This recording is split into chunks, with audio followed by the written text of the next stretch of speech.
Roll call 219 here, and we got an unboxing. Of course, it's a Smith&Wesson. Now, I showed some pictures yesterday about the CZ. I looked at that gun. Really nice gun. Fantastic gun. Watched a bunch of reviews on that gun. Fantastic. But to me, I don't think it's going to fit my needs of what I need right now. Everybody needs a range toy. I understand that.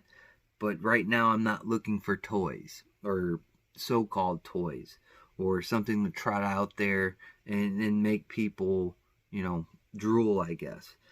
Today I went to the local and I bought a Smith&Wesson. I haven't had luck with Smith&Wesson with their SD9 series, so I'm going to give this series a shot. This is the M442. I wanted a 642, but I'm going to tell you this right now. If you find the gun that you're looking for and it's a little bit high in price, buy it. Because guns are starting to become a little wonky in availability.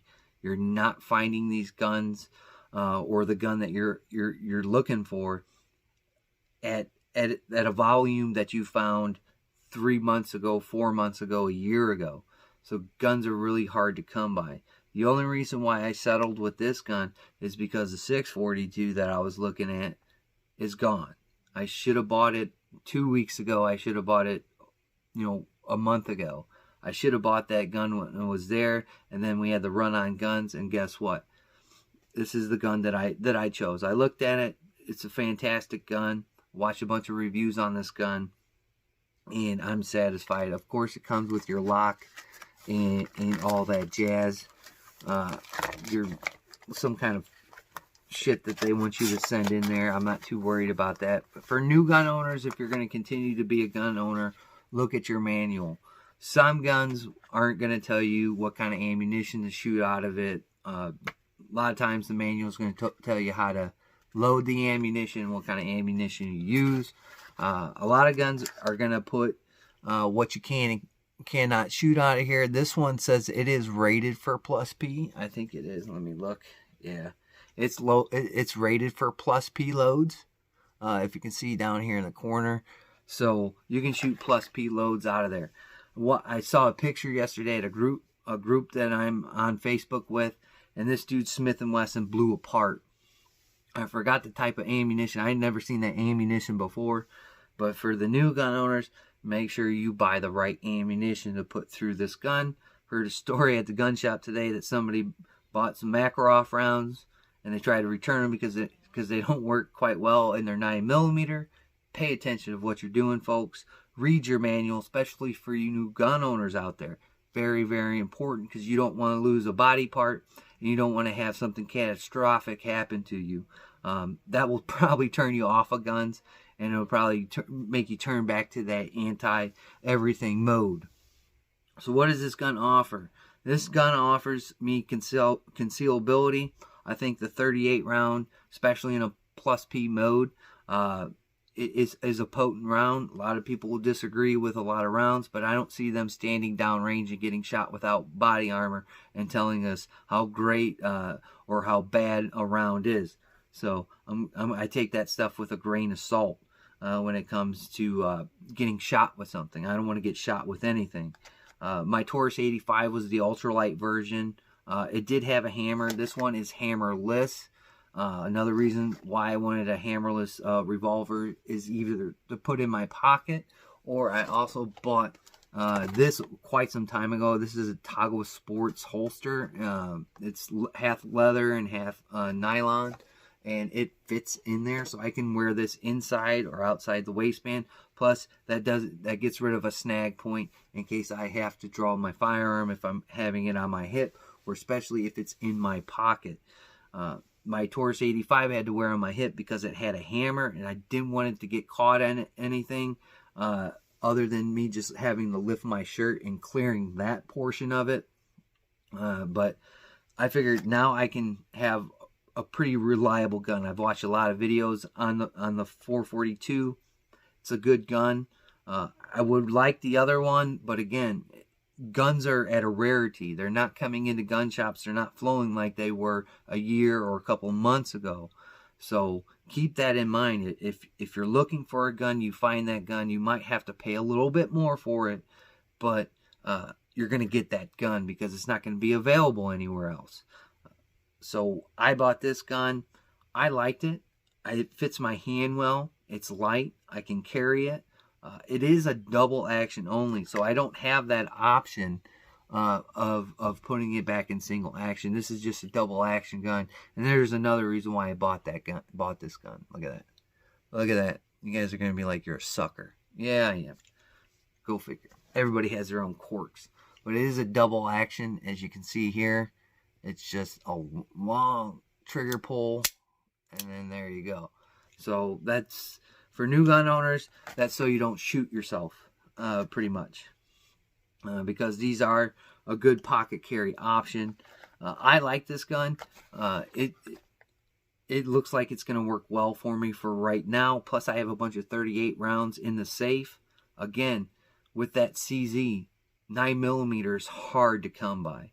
I have a lot of 9mm, but am I willing to expend those rounds? No, I'm not. Not right now. Not at this moment.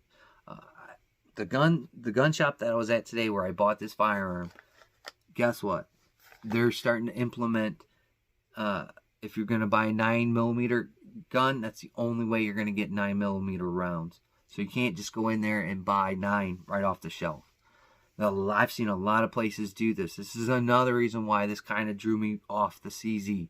That's 18 rounds. That's a lot of rounds to put in a gun and just shoot off. Especially when 9mm is not readily available in my area at all, unless you're buying a firearm. And I have enough 9mm.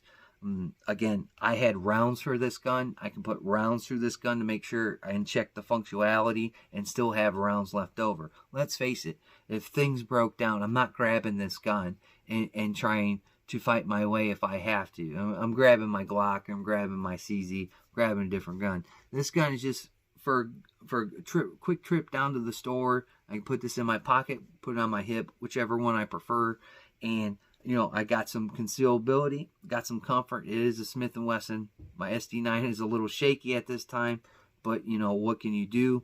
I think this is a tad bit more reliable than that SD9 VE.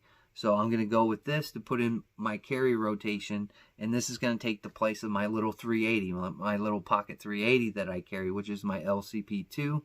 I think this is going to help me out a little bit more than a semi-auto where you might have a malfunction with that gun. You have to clear malfunction. This is pretty much point and shoot, so I don't have to worry about that. So will I change out the grips? I don't know. I definitely going to have to, it's got a trench sight on there. I'm going to have to throw some paint right there on the tip. I'll go through Cindy's gaud of nail polishes and find the brightest one and put it right down in there. So that'll work. But this is why I bought this gun. It's concealable. I can tote it around. It's not noticeable. And it's going to serve a purpose in my carry rotation now. I might go back to finding some kind of range thing that the guys do when you go out shooting. You know, look at this gun. I'm not in that mode right now. In this climate, this atmosphere we're in, I'm looking at guns that are going to serve me a purpose right now. I'm looking at guns that I can use for everyday use. You know, I don't look at that CZ as being everyday use unless you're probably in some kind of military, and I'm not in the military, so I don't see that purpose for that gun at this moment. Would I buy that gun if we weren't going through the things we're going through as a country? Hell yeah, I would have bought that gun yesterday. But I didn't, because it's not going to serve a purpose. This gun is going to serve a purpose. A lot of people are going to frown out about the choice, but it is what it is. I would have had a 642 if I didn't beat around the bush, and I would have got that one. But again, guns aren't staying on the shelf longer. I chose this over a 43X. So what does that tell you? I'm looking for guns that I can use and I can put into service. I can put a 43X in service, but I already have a Glock 19. Why do I want to buy another gun that I already have? And plus, it's in 9mm. So that's the only way you're going to get a 9mm if you're going to buy a gun at this gun shop. So there's so many different quirks and so many twists and turns that we're going through right now. Not as just a society, but as gun people. You know, there's certain aspects that we're going to have to overstep or find a way around it to start doing this. You can tell a lot of channels aren't getting the ammunition sent to them anymore from their sponsors from federal or that, because there's a reason, because there's a shortage. So that's another reason why I bought this gun, because I have rounds available for it. I don't have to go searching for it. I don't have to go into another county or things of that nature. I've already got the ammunition for this gun. So it's a good gun. It's lightweight. It reminds me of the 85 Ultralight. I think it's going to serve me a good purpose. It is 5 shots. Some people frown upon having 5 shots, but again, get shot with it and tell me later if 5 shots was enough or not. So, you know, I have my a difference of opinions with people, and that's just the way it is. So I bought this gun for a sole purpose, and the sole purpose is to use it as a carry piece in my rotation, and I think this will work out well. Smith&Wesson, I think the revolvers are really good. They're made nice. This looks like it's made nice. There's no play in the cylinder. There's nothing like that. It looks like a nice gun. Whether I'm going to shoot it well, we're going to have to figure that out here in the next few days. It's snowing now, so I'm not going outside unless it's the clear, you know, the driveway, or to go take care of the chickens out there. So we're going to take this out. We're going to give it a shot. We're going to see what the function of it is going to be like, and if it's going to be snappy, if it's not going to be snappy.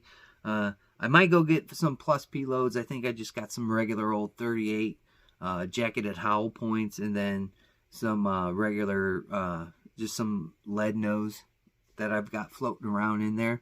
So I've got rounds to shoot through this gun, and we can check functionality, make sure it works, and then throw it in the carry rotation. And that's what I'll be carrying around for short trips and things of that nature. So that's my unboxing of the Smith&Wesson M442. I just call it a 442.